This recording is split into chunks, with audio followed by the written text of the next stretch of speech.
Praise the lord. సామెతల గ్రంథము 3వ అధ్యాయాన్ని ధ్యానించుకుందారండి. నా కుమారుడా, నా ఉపదేశమును మరువకుము, నా ఆజ్ఞలను హృదయపూర్వకముగా గైకొనుము.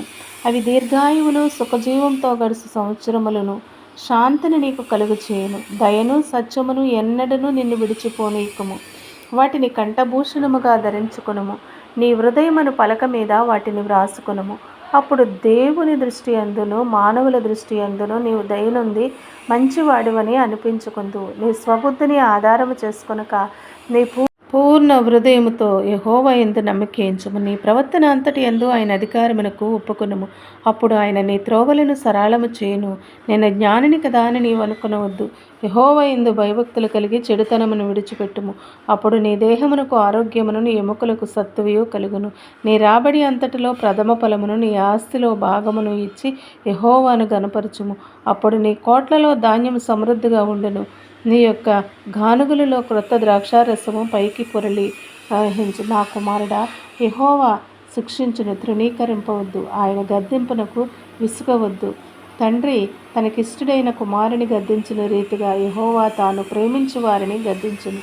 జ్ఞానము సంపాదించిన వాడు ధన్యుడు, వివేచన కలిగిన నరుడు ధన్యుడు. వెండి సంపాదించుట కంటే జ్ఞానము సంపాదించుకుంట మేలు. అపరంజి సంపాదించుకుంటే జ్ఞానలాభము పొందుట మేలు. పగడముల కంటే అది ప్రియమైనది. నీ ఇష్ట వస్తువులన్నీ దానికి సమానులు కావు.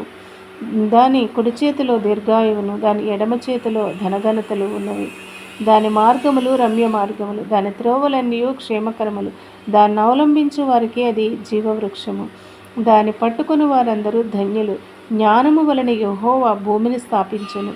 వివేచన వలన ఆయన ఆకాశ విశాలమును స్థిరపరిచెను. ఆయన తెలివి వలన అగాధ జలములు ప్రవహించుచున్నవి.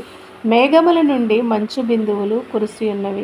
నా కుమారుడా, లెస్సైన జ్ఞానమును వివేచనను భద్రము చేసుకునుము. వాటిని నీ కన్నుల ఎదుట తొలగిపోనీయకము. అవి నీకు జీవముగాను నీ మెడకు అలంకారముగాను ఉండును. అప్పుడు నీ మార్గమున నీవు సురక్షితముగా నడిచెదు. నీ పాదము ఎల్లప్పుడూ తొట్టిల్లదు.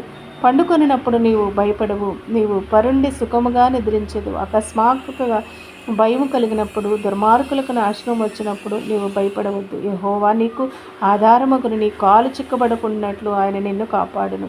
మేలు చేయటానికి చేతనైనప్పుడు దాన్ని పొందదగిన వారికి చేయకుండా వెనుతీయకము.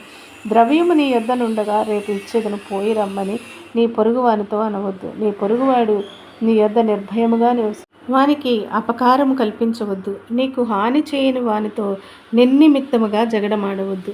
బలత్కారము చేయు వాని చూచి మచ్చరపడకము.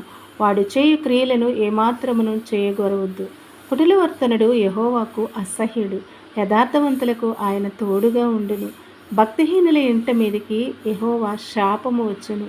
నీతిమంతుల నివాస స్థలము ఆయన ఆశీర్వదించెను. అపహాసకులను ఆయన అపహాసించును.